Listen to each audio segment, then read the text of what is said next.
नमस्कार, मैं सोमनाथ आर्य। आज राष्ट्रपिता महात्मा गांधी की 153वीं जयंती है।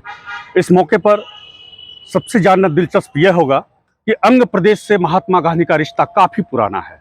महात्मा गांधी के हाथ में जो लाठी दिखाई दे रही है, दरअसल ये लाठी उनको अंग प्रदेश के इसी छोटे से गांव घोरघट से मिली थी। सन 1934 में महात्मा गांधी भारतीय राष्ट्रीय कांग्रेस के 8 कार्यकर्ताओं के साथ कोलकाता से चलने वाली जहाज सी बर्ड 3 से मुंगेर स्टीमर से पहुंचे थे और वे इस मकसद से पहुंचे थे कि उन्हें भूकंप पीड़ितों से मुंगेर में मिलना था। लेकिन घोरघट में बंदरगाह होने की वजह से उनका काफिला, उनका कारवां भारतीय राष्ट्रीय कांग्रेस के कार्यकर्ताओं के साथ घोरघट गांव में रुकता है। घोरघट गांव के स्वतंत्रता सेनानी और आसपास के अंग प्रदेश के जितने स्वतंत्रता सेनानी थे, उन सबों का जमावाड़ा घोरघट गांव में होता है। महर्षि तिलकपुर के सियाराम सिंह, महेंद्र गोप, बाबू सियाराम सिंह के सभी क्रांतिकारी साथियों के साथ ढोल पहाड़ी और आसपास के इलाके के गरम दल के नेताओं का जमावाड़ा होता है।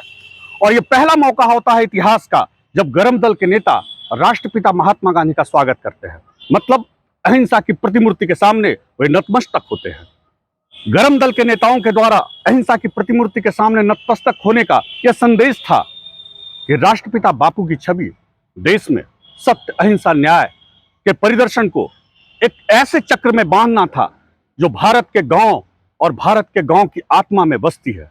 इसी क्रम में राष्ट्रपिता महात्मा गांधी को घोरघट गांव के मोहम्मद कय्यूम के द्वारा बनी गई लाठी मिलती है, जो आजीवन महात्मा गांधी के साथ होती है। उस लाठी की खासियत यह थी कि वह लाठी चूने, खल्ली और एक विशेष किस्म के रसायन से बनाई जाती थी।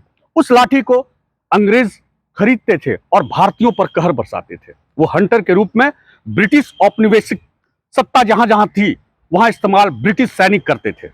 महात्मा गांधी को जब यह बात पता चली कि इस गांव से बनी लाठी अंग्रेज सिपाहियों के हाथ में जाता है, उन्होंने गांव वालों को शपथ दिलाई कि इस लाठी का व्यापार, इस लाठी को बेचने का काम अंग्रेजों को ना करें। इस क्रम में गांव वालों ने शपथ ली कि अब वे अपने लाठियों के कारोबार को बंद करेंगे और लाठियों के इस व्यापार को अंग्रेजों तक नहीं जाने देंगे।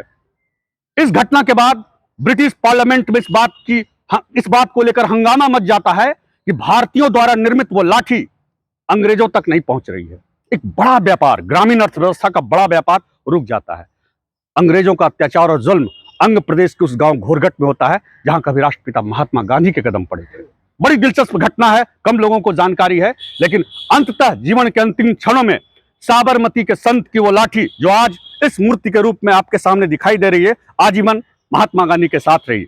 भारत सरकार ने इस यादगार लम्हे को, क्षण को जीवंत बनाए रखने के लिए भारतीय पोस्टल डाक द्वारा एक खूबसूरत लिफाफा जारी किया गया और इस याद को सजोने के लिए हर वर्ष उस गांव में राष्ट्रपिता महात्मा गांधी के हाथ में जो लाठी है उसको लेकर एक यादगार समारोह का भी आयोजन किया जाता है।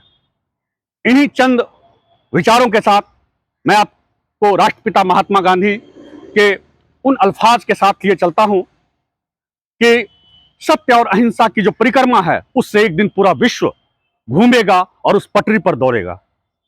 इन्हीं चंद शब्दों के साथ मैं अपना वक्तव्य समाप्त करता हूं। धन्यवाद।